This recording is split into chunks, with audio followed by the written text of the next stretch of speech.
Hi guys, welcome back to the video. ನೋಡಿ, guessing ಟೆಕ್ನಿಕ್ಸಿಂದ ಬಂದ ತಕ್ಷಣ ನಾನು ಯಾವುದೋ ಒಂದು ಗೆಸ್ಸಿಂಗ್ ಟೆಕ್ನಿಕ್ಸ್ಗೆ ಪ್ರಿಫರೆನ್ಸ್ ಜಾಸ್ತಿ ಕೊಡ್ತೀನಿ ಅಂತಂದರೆ ಅದು ಎಲಿಮಿನೇಷನ್ ಮೆಥಡ್. ಎಲಿಮಿನೇಷನ್ ಮೆಥಡನ್ನು ನಾನು ಹೆವಿ ನಂಬಿದ್ದೀನಿ ಆ್ಯಂಡ್ ಅದು ಎಷ್ಟೋ ಜನ ವಿದ್ಯಾರ್ಥಿಗಳಿಗೆ ಒಳ್ಳೆ ರಿಸಲ್ಟನ್ನು ಕೊಟ್ಟಿದೆ. ಓಕೆ, ಆ್ಯಂಡ್ ಇದು ಸುಮ್ಮನೆ ಬ್ಲೈಂಡ್ ಮೆಥಡ್ ಅಲ್ಲ, ಸೈಂಟಿಫಿಕಲಿ ಪ್ರೂವನ್ ಮೆಥಡ್ಸ್ಗಳು. ಇದರಲ್ಲಿ ನಾವು ಬ್ಲೈಂಡಾಗಿ ಅಕ್ಕಿಕಮ್ಮಕ್ಕಿ ಟಿಕ್ ಹಾಕೋದಿಲ್ಲ. I am gonna explain you. 6 question solve ಮಾಡ್ತೀನಿ. 6 ಕ್ವಶನ್ ಸಾಲ್ವ್ ಮಾಡೋ ಮುಖಾಂತರ ನಾನು ನಿಮ್ಗೆ ತಿಳಿಸ್ಕೊಡ್ತೀನಿ ಆ್ಯಂಡ್ ಒಂದು ಅಡಿಷ್ನಲ್ ಮೆಥಡ್ಸ ತಿಳಿಸ್ಕೊಡ್ತೀನಿ ನಾನು ನಿಮಗೆ. ಸೊ ಪ್ರತಿಯೊಂದು ಮೆಥಡನ್ನು ಗಮನ ಕೊಟ್ಟು ಅಬ್ಸರ್ವ್ ಮಾಡಿ, ಪ್ರತಿಯೊಂದು ಅರ್ಥ ಮಾಡ್ಕೊಬೇಕಾಗಿರುತ್ತೆ ಆ್ಯಂಡ್ ನೀವು ಇದನ್ನು ಪ್ರಾಕ್ಟೀಸ್ ಮಾಡಿ ನಿಮ್ಗೆ ರಿಸಲ್ಟ್ ಬಂದರೆ ಯೂಸ್ ಮಾಡಿ. ನನ್ನ ಗೆಸ್ ಪ್ರಕಾರ ನೀವು 20-25 ಕ್ವಶನ್ ಸ್ವಂತವಾಗಿ ಸಾಲ್ವ್ ಮಾಡಬೇಕು ಆ್ಯಂಡ್ ಬಾಕಿ ಮಿಕ್ಕಿರೋ ಕ್ವಶನ್ಸ್ಗಳಿಗೆ ಏನು ಗೊತ್ತಾಗದೇ ಇರಬೇಕಾದ್ರೆ you can use the guessing techniques and get the answer at least instead of taking some random option. Okay, ಬನ್ನಿ ಡೈರೆಕ್ಟಾಗಿ ಆನ್ಸರ್ಗೆ ಅಂದರೆ ವೀಡಿಯೋಗೆ ಹೋಗೋಣ. ಅದಕ್ಕಿಂತ ಮುಂಚೆ ಚಾನಲ್ ಸಬ್ಸ್ಕ್ರೈಬ್ ಆಗಿ. ನಿಮ್ಮ ಕಮ್ಯುನಿಟಿ ಪೋಸ್ಟ್ ಸೆಕ್ಷನ್ ಇಲ್ಲಿ ಅಂತ ಗೊತ್ತಿಲ್ಲ ಅಂತಂದರೆ ನೋಟಿಫಿಕೇಶನ್ ಆದರೂ ಬರುತ್ತೆ. ನೋಟಿಫಿಕೇಶನ್ ರಿಸೀವ್ ಮಾಡ್ಬೋದಾಗಿರುತ್ತೆ, ನೀವು ಅಪ್ಲೋಡ್ ಮಾಡಿದಾಗ ಸಿಗುತ್ತೆ ನಿಮಗೆ. ಅಕಸ್ಮಾತ್ ಗೊತ್ತಿಲ್ಲ ಅಂದರೆ ಪೋಸ್ಟ್ ಸೆಕ್ಷನೇ ನೋಟಿಫಿಕೇಶನ್ ಸೆಕ್ಷನ್, ಬೇಸಿಕ್ಲಿ ಅಂತ ಕಮ್ಯುನಿಟಿ ಸೆಕ್ಷನ್ನು. ಸೊ ಅಲ್ಲಿ ಎಲ್ಲ ಪೋಸ್ಟ್ ಮಾಡ್ತೀನಿ ಆ್ಯಂಡ್ ಇನ್ಸ್ಟಾಗ್ರಾಮ್ ಲಿಂಕ್ ನಿಮಗೆ ಡಿಸ್ಕ್ರಿಪ್ಷನ್ ಕೊಟ್ಟಿರ್ತೀನಿ, ಫಾಲೋ ಮಾಡ್ಬೋದಾಗಿರುತ್ತೆ. ಆ್ಯಂಡ್ ವಾಟ್ಸಪ್ ಗ್ರೂಪ್ ಲಿಂಕನ್ನು ಸಹ ಡಿಸ್ಕ್ರಿಪ್ಷನ್ ಕೊಟ್ಟಿರ್ತೀನಿ. ನಿಮ್ಮ KCT ಸಂಬಂಧಪಟ್ಟ ಏನೇ ಡೌಟ್ಸ್ ಇದ್ದರೂ ಏನೇ ಬೇಕಾದರೂ ಕೇಳ್ಬೋದಾಗಿರುತ್ತೆ, ಫ್ರೀ ಆಫ್ ಕಾಸ್ಟ್. ಲಿಂಕನ್ನು ಡಿಸ್ಕ್ರಿಪ್ಷನ್ ಮತ್ತು ಪೇಂಟ್ ಕಾಮೆಂಟಲ್ಲಿ ಕೊಟ್ಟಿರ್ತೀನಿ. Please make use of it. ಬನ್ನಿ ಡೈರೆಕ್ಟಾಗಿ ವೀಡಿಯೋಗೆ ಹೋಗೋಣ. ನೋಡಿ, ಎಲಿಮಿನೇಷನ್ ಮೆಥಡನ್ನು ಫಸ್ಟು ಯಾವ ಥರ ಕ್ವಶನ್ಸ್ಗಳಿಗೆ ಅಪ್ಲೈ ಮಾಡಬೇಕು ಅನ್ನೋದನ್ನು ಅರ್ಥ ಮಾಡ್ಕೊಳ್ಳಿ ಫಸ್ಟ್. ಓಕೆ, ಯಾವ ಥರ ಕ್ವಶನ್ಸು ನೋಡಿ. ಇದರಲ್ಲಿ ಎಲಿಮಿನೇಷನ್ ಮೆಥಡ್ ಅಪ್ಲೈ ಮಾಡೋದಕ್ಕೆ ಏನಾದರೂ ಇದೆಯಾ ಆ ಥರ? ಡೆಫಿನೆಟ್ಲಿ ಏನೂ ಇಲ್ಲ. ಕಂಪೇರ್ ಮಾಡೋದಕ್ಕೆ ಏನೂ ಇಲ್ಲ, ಇದರಲ್ಲೂ ಏನೂ ಇಲ್ಲ. ಜಸ್ಟ್ ನಂಬರ್ಸ್ ಇದ್ದಾವೆ, ಕಂಪೇರ್ ಮಾಡೋಕ್ಕಾಗೋದಿಲ್ಲ. ಬಟ್ ಈ ಕ್ವಶನ್ ನೋಡಿ, ನಾನು ಕಂಪೇರ್ ಮಾಡೋ ಸಾಧ್ಯತೆ ಇದೆ. ಹೆಂಗೆ ಮನೋಜ್ ಹೇಳ್ತಾ ಇದೆ ಕಂಪೇರ್ ಮಾಡಲಿಕ್ಕೆ ಹೇಳ್ತೀನಿ, ಕೇಳಿಸ್ಕೊಳ್ಳಿ. First question we are solving. Okay, ಕರೆಕ್ಟಾಗಿ ಗಮನ ಕೊಟ್ಟು ಕೇಳಿಸ್ಕೊಳ್ಳಿ. All ears and all eyes on this. We have 4 options, ಆಯಿತಾ? ಆ 4 ಆಪ್ಷನಲ್ಲಿ MLTA ಕಾಮನ್ ಆಗಿದೆ. ಆ್ಯಂಡ್ ಇವಾಗ ನಾನು ಕಂಪೇರ್ ಮಾಡಿದಾಗ ಇರ್ತಕ್ಕಂಥ ಫ್ಯಾಕ್ಟರ್ ಏನಿಲ್ಲಿ ಪವರ್ಸ್. ಸೊ ಎಲಿಮಿನೇಷನ್ ಮೆಥಡ್ದು ಫಸ್ಟ್ ರೂಲ್ ಏನು ಅಂತಂದರೆ ಅಬ್ಸರ್ವ್ ಮಾಡಬೇಕು. ಯಾವ ಕ್ವಶನ್ನ ಎಲಿಮಿನೇಷನ್ ಮೆಥಡ್ ಅಪ್ಲೈ ಮಾಡ್ಬೋದು ಅಂತ ಅಬ್ಸರ್ವ್ ಮಾಡಬೇಕು. ಅಬ್ಸರ್ವ್ ಮಾಡಾದಮೇಲೆ ಅದರಲ್ಲಿರ್ತಕ್ಕಂಥ ಕಾಮನ್ ಆಗಿರ್ತಕ್ಕಂಥ ಫ್ಯಾಕ್ಟರ್ಸ್ನ ಎಕ್ಸ್ಟ್ರಾಕ್ಟ್ ಮಾಡಬೇಕು ಆ್ಯಂಡ್ ಅದಾದಮೇಲೆ ಎಲಿಮಿನೇಟ್ ಮಾಡಬೇಕು. ಆ್ಯಂಡ್ ಅದಾದಮೇಲೆ ನೀನು ಆರಾಮಾಗಿ ಆನ್ಸರ್ ಮೇಲೆ ಲ್ಯಾಂಡ್ ಆಗಿರ್ತೀಯ. Observation, comparison, elimination and you will be landing on the answer. OCE rule. Okay, observe ಮಾಡಿದೆ. ಏನು ಅಬ್ಸರ್ವ್ ಮಾಡಿದೆ? MLTA ಕಾಮನ್ ಆಗಿದೆ. I am gonna write MLTA. ಇವಾಗ ನಾನು ಪವರ್ಸನ್ನು ಕಂಪೇರ್ ಮಾಡ್ತಾ ಇದ್ದೀನಿ. M ಪವರ್ ಏನಿದೆ 4 ಜಾಗದಲ್ಲಿ ಇನಾನಮಸ್ ಆಗಿ 0 ಇದೆ. 100% ಚಾನ್ಸ್ ದಟ್ ನನ್ನ ಮ್ಯಾಗ್ನಿಟ್ಯೂಡು 0 ಬರೋ ಚಾನ್ಸಸ್ ತುಂಬ ಜಾಸ್ತಿ ಇರುತ್ತೆ. 100% ಜಾಸ್ತಿ ಅಲ್ಲ, 100%. ನೆಕ್ಸ್ಟು L ಪವರ್ ನೋಡೋಣ ಬನ್ನಿ. ಎಲ್ಲಿ 2 ಜಾಗದಲ್ಲಿ L1 ಇದೆ, ಒಂದು ಜಾಗದಲ್ಲಿ -3 ಇದೆ, ಒಂದು ಜಾಗದಲ್ಲಿ 2 ಇದೆ. ಸೊ ಮೆಜಾರಿಟಿ ಏನು ಇಲ್ಲಿ ಬೇಸಿಕ್ಲಿ M0 ಬರುತ್ತೆ. L 2 ಕಡೆ 1 ಇರೋದ್ರಿಂದ ನಾನು ನಮ್ಗೆ ಗೋ ವಿತ್ ಕಾಮನ್ ಆಗಿರ್ತಕ್ಕಂಥದ್ದು ಏನು ಮ್ಯಾಕ್ಸಿಮಮ್ ಆರ್ ಟೈಮ್ ರಿಪೀಟ್ ಆಗಿರ್ತಕ್ಕಂಥದ್ದು L 1 ಬರುತ್ತೆ. ಅದನ್ನು ಬರ್ಕೊತೀನಿ ಇಲ್ಲಿ. ನೆಕ್ಸ್ಟು T ಹೋಗೋಣ ಬನ್ನಿ. ಸೊ L 1 ಬರುತ್ತೆ ಇರೋ ಜಾಗ 2. ಸೊ ಆಲ್ಮೋಸ್ಟ್ B ಮತ್ತು D ಡಿಲೀಟ್ ಆಗೋಯ್ತು. ಓಕೆ, B ಮತ್ತು D ಡಿಲೀಟ್ ಆಗೋಯ್ತು. ಯೂಶ್ವಲಿ T ಆ್ಯಂಡ್ ಎಲೆ ಆ್ಯಕ್ಚುಲ್ ಆನ್ಸರ್ ಇರಬೇಕಾಗಿರುತ್ತೆ. ಸೊ T 3 ಜಾಗದಲ್ಲಿ 0 ಇದೆ, 1 ಜಾಗದಲ್ಲಿ 1 ಇದೆ. ಮೆಜಾರಿಟಿ ಯಾವುದು? T 0 3 ಜಾಗದಲ್ಲಿದೆ. ನೆಕ್ಸ್ಟು A ಬರೋದಾದರೆ A 3 ಜಾಗದಲ್ಲಿ 1 ಇದೆ, 1 ಜಾಗದಲ್ಲಿ ಮಾತ್ರ -1 ಇದೆ. I am gonna going with 1 which is that is the majority. And ಇದು ಯಾವ ಆಪ್ಷನ್ಲಿದೆ 100% ಅದೇ correct answer. M0, L1, T0, A1 ಈ ಥರ ಆಪ್ಷನ್ಸ್ ಬಂದುಬಿಟ್ರೆ you can land on 100% correct answer guys. Option A is the correct answer. Okay, so ಇಲ್ಲಿ ಏನು ಮಾಡ್ದೋ? Observe ಮಾಡ್ದೋ, ಕಂಪೇರ್ ಮಾಡ್ದೋ, ಎಲಿಮಿನೇಟ್ ಮಾಡ್ದೋ, ಅದಾದಮೇಲೆ ಆ್ಯಕ್ಚುಲ್ ಆನ್ಸರ್ ಮೇಲೆ ಲ್ಯಾಂಡ್ ಆದೋ. ಓಕೆ, ನೆಕ್ಸ್ಟ್ ಮೆಥಡ್ಗೆ ಹೋಗೋಣ ಬನ್ನಿ. ಸೊ ಯಾವುದೇ ಕ್ವಶನ್ ಆಗಲಿ ನೀವು ಸಾಲ್ವ್ ಮಾಡೋದಕ್ಕಿಂತ ಮುಂಚೆ ಕ್ವಶನ್ನ ಓದಬೇಕು. ಓಕೆ, ನಾನು ಲಾಸ್ಟ್ ಕ್ವಶನ್ಗೆ ಓದಲಿಲ್ಲ ಬಿಕಾಸ್ ನನ್ನ ಹತ್ರ ಆ ರೀತಿ ಆಪ್ಷನ್ಸ್ ಇತ್ತು. ನಾನು ಕ್ವಶನ್ನ ಮುಂಚೆ ಅನಲೈಸ್ ಮಾಡಿದ್ದೆ ಆ ಒಂದು ರೀಸನ್ಗೆ. ಓಕೆ, 5th ಕ್ವಶನ್ಗೆ ಹೋಗೋಣ ಬನ್ನಿ. ಈ ಥರ ಕ್ವಶನ್ ಬಂದಾಗ ಕ್ವಶನ್ ಓದಬೇಕು ಬಿಕಾಸ್ ಕ್ವಶನಲ್ಲಿ ನಿಮ್ಮ ಸರ್ಟನ್ ಹಿಂಟ್ ಸಿಗುತ್ತೆ ಅಥವಾ ಯಾವ ಥರ ಆನ್ಸರ್ ಬರ್ಬೋದು ಅನ್ನೋ ಒಂದು ಗೇಜ್ ಸಿಗುತ್ತೆ. ಆವಾಗ ನೀವು ಆನ್ಸರ್ ಮೇಲೆ ಕರೆಕ್ಟಾಗಿ ಲ್ಯಾಂಡ್ ಆಗಬಹುದಾಗಿರುತ್ತೆ. ಓಕೆ, ನೀವು ಕ್ವಶನ್ ಏನಕ್ಕೆ ಓದಬೇಕು ಅಂತಂದರೆ ಆಲ್ಮೋಸ್ಟ್ ಅಕ್ಯುರೇಟಾಗಿ ಕ್ವಶನ್ ಮೇಲೆ ಲ್ಯಾಂಡ್ ಆಗಲಿಕ್ಕೆ. ಇಲ್ಲ ಅಂತಂದರೆ ಆಲ್ಮೋಸ್ಟ್ 50%ಗಂತೂ ನೀವು ಏನೂ ಮಾಡ್ದೇ ಆಲ್ಮೋಸ್ಟ್ ರೆಡ್ಯೂಸ್ ಮಾಡ್ಕೊಂಡು ಬರ್ಬೋದಾಗಿರುತ್ತೆ. ಕ್ವಶನ್ ನೋಡೋದಲ್ಲ ಬನ್ನಿ. Mass M on the surface of the earth is shifted to a target equal to radius of the earth. If R is the radius and M is the mass of the earth, then work done in the process. ಯಾವಾಗಲೇ ಆಗಲಿ M ಬಂತು ಅಂತಂದರೆ earth ಬಗ್ಗೆ ಮಾತಾಡ್ತಿದ್ದಾರೆ, R ರೇಡಿಯಸಲ್ಲಿ involve ಆಗ್ತಿದೆ, ಈ ಮಾಸಲ್ಲಿ include ಆಗ್ತಿದೆ ಅಂತಂದರೆ ನನಗೆ ಆಲ್ಮೋಸ್ಟ್ ಒಂದು ಗೇಜ್ ಇರುತ್ತೆ. ಏನು ಅಂತಂದರೆ ನನ್ನ ಬರ್ತಕ್ಕಂಥ ಈ ಫಾರ್ಮುಲಾ ಆಗಿರಲಿ ಅಥವಾ ಇದೇನು ಈಕ್ವೇಷನ್ ಇರುತ್ತೆ ಅದು ಆಲ್ಮೋಸ್ಟ್ P/Q ಫಾರ್ಮೆಟಲ್ಲಿ ಇರುತ್ತೆ ಅನ್ನೋ ನನ್ನ ಕಾನ್ಸೆಪ್ಟ್. ಬೇಸಿಕ್ಕಾಗಿ ನನಗೊಂದು ಜನರಲ್ ಇನ್ಸ್ಟಿಂಕ್ಟ್ ಇದೆ. ಓಕೆ, ಫಾರ್ಮುಲಾಗಳು ಬರೆದ್ರೆ ಹಂಗೆ ಬರುತ್ತೆ. For example G1 G2 divided by M ಈ ಥರ. ಓಕೆ, ಇಲ್ಲಿ ಏನು ಕಾಮನ್ ಇದೆ ಅದನ್ನು ಲಿಸ್ಟ್ ಮಾಡ್ಕೊಂಬೋಣ. MGR ಕಾಮನ್ ಇದೆ ಆ್ಯಂಡ್ ನನ್ನ ಇನ್ಸ್ಟಿಂಕ್ಟ್ ಪ್ರಕಾರ P/Q ಫಾರ್ಮೆಟಲ್ಲಿ ಆನ್ಸರ್ ಬರಬೇಕು. ಸೊ ನಾನು ಆಪ್ಷನ್ ಬಿ ಮತ್ತು ಆಪ್ಷನ್ ಸಿನ ಎಲಿಮಿನೇಟ್ ಮಾಡ್ಕೊಂಡ್ಬರ್ತಾ ಇದ್ದೀನಿ. ಆಪ್ಷನ್ ಡಿ ಅಥವಾ ಆಪ್ಷನ್ ಎ ಅಲ್ಲಿ ಆನ್ಸರ್ ತುಂಬ ಜಾಸ್ತಿ ಇರುತ್ತೆ. But I am not sure ಇವೆರಡರಲ್ಲಿ ಯಾವ್ದು ಆನ್ಸರ್ ಇದೆ ಅಂತ, ಬಟ್ 100% ಶ್ಯೂರ್ ದಟ್ ಇವೆರಡರಲ್ಲೇ ಆನ್ಸರ್ ಇದೆ ಅಂತ. Okay, based on my instinct. ಇವಾಗ ನಾನು ಸಪೋರ್ಟಿವ್ ಆಪ್ಷನ್ ತೊಗೊತೀನಿ. 2 ಅನ್ನೋ ನಂಬರ್ 2 ಕಡೆ ರಿಪೀಟ್ ಆಗಿದೆ. Either it could be multiply by 2 ಅಥವಾ ಡಿವೈಡೆಡ್ ಬೈ 2. ಸೊ ನನ್ನ ಇನ್ಸ್ಟಿಂಕ್ಟ್ ಪ್ರಕಾರ ಬೇಸಿಕಲಿ P/Q ಫಾರ್ಮೆಟಲ್ಲಿ ಆನ್ಸರ್ ಬರಬೇಕು. So I am going with option A because ನನ್ನ ಇನ್ಸ್ಟಿಂಕ್ಟ್ ಹೇಳ್ತಾ ಇದ್ದಾರೆ ಅದನ್ನು. Okay, and guess what, that is the actual answer. ಈ ಒಂದು ರೀಸನ್ಗೆ ನಾವು ಕ್ವಶನ್ನ ಓದಬೇಕು while we are analysing this problem. Okay, next ನೋಡಿ, 6th ಕ್ವಶನ್ ಬಂದರೆ ಇದಕ್ಕೆ ಆಲ್ಮೋಸ್ಟ್ ಆನ್ಸರ್ ಮೇಲೆ ಎಕ್ಸಾಕ್ಟಾಗಿ ಲ್ಯಾಂಡ್ ಆಗೋದು ಬಹಳ ಕಷ್ಟ. ಬಟ್ ಒಂದು ಇನ್ಸ್ಟಿಂಕ್ಟ್ ಕೊಡ್ತೀನಿ ನಾನು ನಿಮಗೆ, ಅದೇ 50% ಅಂತ ನೀವು ತಂದ್ಕೋಬೋದಾಗಿರುತ್ತೆ. ಫಾರ್ ಎಕ್ಸಾಂಪಲ್, ಇಲ್ಲಿ ಅಬ್ಸರ್ವ್ ಮಾಡಿದ್ರೆ ಈ ಎಲ್ಲ options numerator divided by denominator ಫಾರ್ಮೆಟಲ್ಲಿ ಇದ್ದಾವೆ ಅಲ್ವಾ. ಸೊ ನ್ಯೂಮರೇಟರ್ ಯಾವ್ದು ಕಾಮನ್ ಆಗಿದೆ ನೋಡ್ಕೊಳ್ಳಿ. 3 2 ಕಡೆ ಕಾಮನ್ ಆಗಿದೆ. ಸೊ ಆಪ್ಷನ್ ಬಿ ಮತ್ತು ಆಪ್ಷನ್ ಡಿ ಬರೋದಕ್ಕೆ ಚಾನ್ಸೇ ಇಲ್ಲ, ಬಿಕಾಸ್ ಆಪ್ಷನ್ ಡಿ ಮತ್ತು ಆಪ್ಷನ್ ಸಿ ಅಲ್ಲಿ ಅಷ್ಟೇ ಈ ಆಪ್ಷನ್ಸು ಕಾಮನ್ ಆಗಿದೆ. ಓಕೆ, ಅಂದರೆ 3 ಕಾಮನ್ ಆಗಿದೆ. ಸೊ ಈಗ 3/4 ಬರುತ್ತೆ, 3/2 ಬರುತ್ತೆ, ನಿಮ್ಮ ಇನ್ಸ್ಟಿಂಕ್ಟಿಗೆ ಬಿಟ್ಟಿದ್ದು. ಸೊ ನೀವು ಯಾವ್ದು ಫಾಲೋ ಮಾಡಿ ಆಗ್ತೀರಾ ಲೈಕ್ ಆ ರೀತಿ ಬರುತ್ತೆ. ಇದರಲ್ಲಿ ನಾನು ಆ್ಯಕ್ಚುಲಿ ಆನ್ಸರ್ನ ಕರೆಕ್ಟಾಗಿ ಹೇಳೋಕ್ಕಾಗೋದಿಲ್ಲ.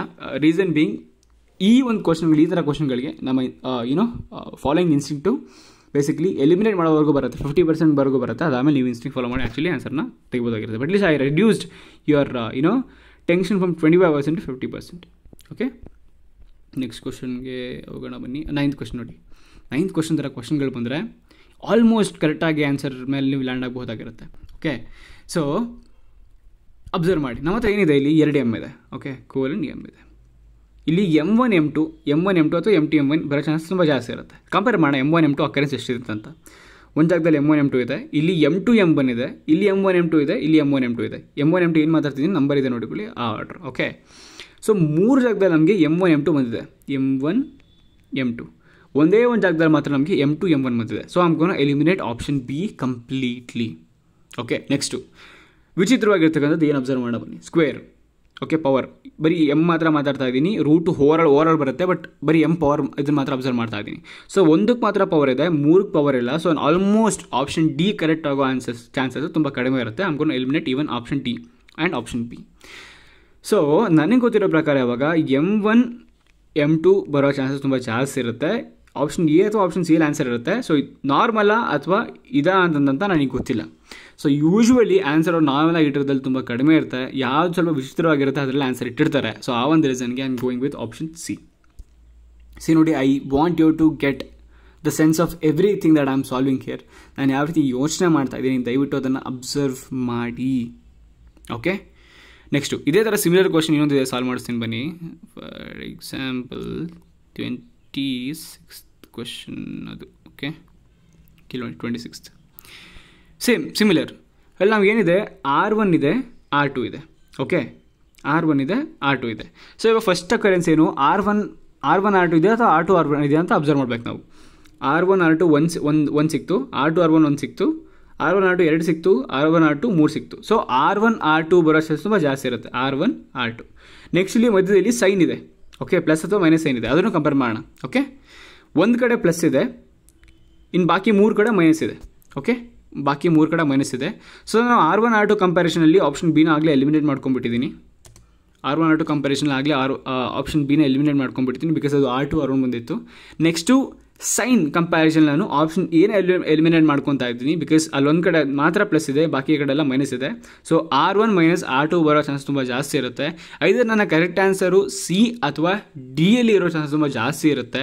Okay, and most probably option B ಅಥವಾ ಆಪ್ಷನ್ ಸಿ ಯಲ್ಲೇ ಆನ್ಸರ್ ಇರೋ ಚಾನ್ಸಸ್ ತುಂಬ ಜಾಸ್ತಿ ಇರುತ್ತೆ ನಾನು ನಂಬ್ತೀನಿ. And I am gonna go with option C. 50%ಗಂತೂ ನಾವು ಈಸಿಯಾಗಿ ರೆಡ್ಯೂಸ್ ಮಾಡ್ಕೊಂಬಿಟ್ಟು ಕಂಪ್ಯಾರಿಸನ್ ಮೆಥಡ್, ಎಲಿಮಿನೇಷನ್ ಮೆಥಡಿಂದ. ಓಕೆ, ಸೊ ಆ್ಯಂಡ್ ಬಿ ಅಥವಾ ಸಿಯಲ್ಲಿ ಆನ್ಸರ್ ಇರೋ ಚಾನ್ಸ್ ತುಂಬ ಜಾಸ್ತಿ ಇರುತ್ತೆ ಅಂತ ನಮ್ಗೆ ಗೇಜ್ ಅದು. ಅಕಸ್ಮಾತ್ ಎ ಅಲ್ಲಿ ಅಥವಾ ಬಿ ಅಲ್ಲಿ ಆನ್ಸರ್ ಇಲ್ಲ ಅಂತಂತಂದರೆ, so that's why I am going with option C. Okay, next ಕ್ವಶನ್ಗೆ ಹೋಗೋಣ ಬನ್ನಿ. 45th question. 45th question. So ನೋಡಿ, ಮತ್ತೆ ಹೇಳ್ತಾ ಇದ್ದೀನಿ, ಈ 45th ಕ್ವೆಶನ್ ಏನಿದೆ, ಈ ಕ್ವೆಶನ್ಗೆ ನಾವು ಕ್ಲಿಯರಾಗಿ ಕ್ವಶನ್, ನಾನು ಆಗಲೇ ಹೇಳಿದೆ, ನಾವು ಸಾಲ್ವ್ ಮಾಡೋದಕ್ಕಿಂತ ಮುಂಚೆ ಕ್ವಶನ್ ಓದಬೇಕು, ಅವಾಗ ನಾವು ಆಲ್ಮೋಸ್ಟ್ ಇನ್ಸ್ಟಿಂಕ್ಟ್ ಸಿಕ್ಬಿಡುತ್ತೆ ಅಂತ. That's why this question. A plane wave front of wavelength lambda is incident on a single slit of a width a. The angular width of the principal maximum is ಅಂತ ಕೇಳಿದ್ದಾರೆ. Okay, so clear question ಕೇಳಿದ್ದಾರೆ. ಇದು ಒಂದು ಯೂನಿಟಿಗೆ ಅಂತ basically ನೋಡಿ, ಒಂದು wave length ಇದೆ, a plane wave front of a wavelength lambda ಇದೆ. Okay, is incident on a single slit of a width a. Okay, single slit of width a. This is the answer. C A/by lambda ಅಂತ ಬರೋಕ್ಕೆ ಚಾನ್ಸೇ ಇಲ್ಲ. ಆ wave length ಎಷ್ಟು ಏರಿಯಾದಾಗ ಬಿದ್ದಿದೆ ಅಂತ ನಾವು ಐಡೆಂಟಿಫೈ ಮಾಡ್ಬೋದೇ ಹೊರತು ಎಷ್ಟು ಏರಿಯಾಗೆ ಲ್ಯಾಂಬ್ಡಾ ಬಿದ್ದಿದೆ ಅಂತ ವೇವ್ ಲೆಂತ್ ಬಿದ್ದಿದೆ ಅಂತ ಇದು ಮಾಡೋಕ್ಕಾಗೋದಿಲ್ಲ. ವೈಸ್ ವರ್ಸ ಎರಡು ಸೇಮೇನೆ, ಬಟ್ ಎರಡು ರೆಪ್ರೆಸೆಂಟೇಷನ್ ಹಿಂಗೆ ಬರೋದು. Option A is the answer. ಇದರ ಎಲಿಮಿನೇಷನ್ ಮಾಡೋಕ್ಕೇನಿಲ್ಲ, ಡೈರೆಕ್ಟಾಗಿ ಆನ್ಸರ್ ಬರ್ಬೋದಾಗಿರುತ್ತೆ ನೀವು ಆಪ್ಷನ್ಸನ್ನು ಓದ್ಬಿಟ್ಟು. ಓಕೆ, ಇವಾಗ ನಾನು ನಿಮಗೊಂದು ಅಡಿಷ್ನಲ್ ಮೆಥಡನ್ನು ಹೇಳ್ಕೊಡ್ತೀನಿ, ಕೇಳಿಸ್ಕೊಳ್ಳಿ. ನೋಡಿ, ಎಕ್ಸ್ಟ್ರೀಮ್ಸ್ ಏನಿರ್ತವೆ ಮೋಸ್ಟ್ ಆಫ್ ದ ಕೇಸಲ್ಲಿ ಅದೇ ಆನ್ಸರ್ ಆಗಿರುತ್ತೆ. Okay, extremes. ಆ್ಯಂಡ್ ಇನ್ನೊಂದು ಮೆಥಡ್ ಹೇಳ್ಕೊಡ್ತೀನಿ, ಕೇಳಿಸ್ಕೊಳ್ಳಿ ಒಂದು ವಿಡಿಯೋದಲ್ಲಿ. This is very important. ನೀವೇನಾದರೂ ನಂಬರ್ಗಳ ಜೊತೆ ಆಟ ಆಡ್ತಿದ್ದೀರಾ ಅಂತಂದರೆ, ಫಾರ್ ಎಕ್ಸಾಂಪಲ್ ಆಪ್ಷನ್ 3, ನಾವು ಕ್ವಶನ್ ನಂಬರ್ 3 ನೋಡಿ, ನಂಬರ್ಗಳ ಜೊತೆ ಆಟ ಆಡ್ತಿದ್ದೀರಾ ಅಂತಂದರೆ I am telling maximum of the times, not every time, maximum of the times ಏನಿರುತ್ತೆ ಅಂತಂದರೆ ಈ ನಂಬರ್ಗಳಿದ್ದಾವೆ, ಸೀಕ್ವೆನ್ಸ್ ಇದ್ದಾವೆ ಆ್ಯಂಡ್ 110 ಇದ್ದಾವೆ ನಂಬರ್ಗಳು ಅಂತಂದರೆ, ಅಂದರೆ ವ್ಯಾಲ್ಯೂ 110 ಇರಬೇಕು. ಆ ಟೈಮಲ್ಲಿ ಯಾವುದು ಮ್ಯಾಕ್ಸಿಮಮ್ ನಂಬರ್ ಇರುತ್ತೆ ಅದೇ ನಿಮ್ಮ ಆನ್ಸರ್ ಆಗಿರೋ ಚಾನ್ಸಸ್ ತುಂಬ ಜಾಸ್ತಿ ಇರುತ್ತೆ ಮ್ಯಾಕ್ಸಿಮಮ್ ಆಫ್ ದ ಟೈಮ್. ಈ ಒಂದು ಪೇಪರಲ್ಲೇ 3 ಜಾಗದಲ್ಲಿದೆ. ಓಕೆ, 3 ಜಾಗದಲ್ಲಿ ಥರ ಆಪ್ಷನ್ಸ್ ಇದ್ದಾವೆ, ಅದರಲ್ಲಿ 2 ಜಾಗದಲ್ಲಿ ಆ ಮ್ಯಾಕ್ಸಿಮಮ್ ನಂಬರ್ ಏನಿದೆ ಅದು ಆನ್ಸರ್ ಆಗಿದೆ. For example question number 3 option A is the correct answer. And also ಇದರಲ್ಲಿ ಆ್ಯಕ್ಚುಲಿ ಆಪ್ಷನ್ ಬಿ ಬರುತ್ತೆ. Wait, another question is there with 1 2 3 4. ಎಲ್ಲಿದೆ? Wait, let me just scroll through it. I'm just trying to identify that question.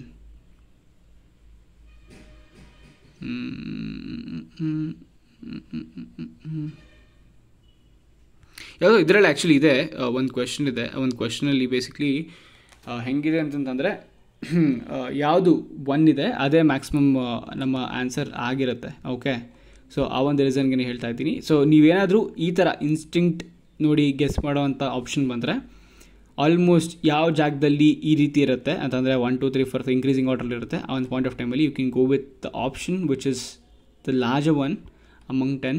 Okay, so ಅದು ನಿಮ್ಮ answer ಆಗಿರೋ chance ತುಂಬ ಜಾಸ್ತಿ ಇರ್ತದೆ. Okay, I think wait 30th question. Where is 30th question? 30th questionಗೆ ಏನು answer ಬಂದಿತ್ತು? 30th question B. Okay, 30th questionಲ್ಲಿದೆ.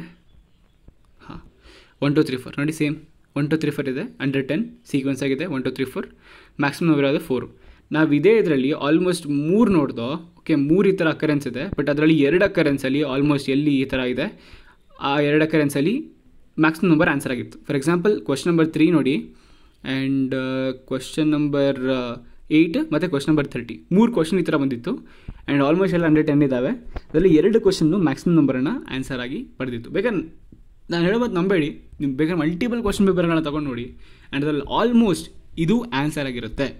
Okay, so ನೋಡಿ, ಇದಾಗಿತ್ತು elimination method. So I think ಇದೇ ಥರ ನೀವು ಥಿಂಕ್ ಮಾಡಿದ್ರೆ ನಿಮಗೂ ಬರುತ್ತೆ. ಓಕೆ, ಫಸ್ಟ್ ಆಫ್ ಆಲ್ ನಾನು ಹೇಳಿದ್ದನ್ನೆಲ್ಲ ನೀವು ಅಬ್ಸರ್ವ್ ಮಾಡಿದರೆ, ಅಬ್ಸರ್ವ್ ಮಾಡಿರೋದನ್ನ ಫಸ್ಟ್ ಯಾವುದೊಂದು ಎಂಟಿ ಪೇಪರ್ ತೊಗೊಂಡು ಅದಕ್ಕೆ ಅಪ್ಲೈ ಮಾಡಿ. ಓಕೆ, ಯಾವ್ದಾದ್ರು 2019 ತೊಗೊಳ್ಳಿ, 2020 ತೊಗೊಳ್ಳಿ, 22 ತೊಗೊಳ್ಳಿ, 24 ತೊಗೊಳ್ಳಿ. ಓಕೆ, ಕೂತ್ಕೊಂಡು ಅದಕ್ಕೆ ಅಪ್ಲೈ ಮಾಡಿ.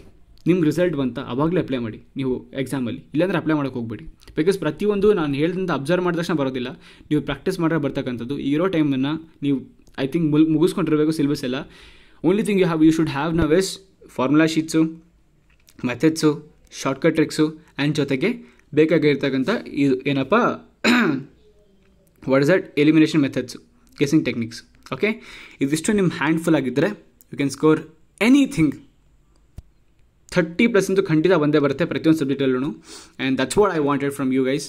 Okay, we'll see you in another video with another exciting method. Till then, keep learning, keep on learning. Thanks for watching. Bye-bye.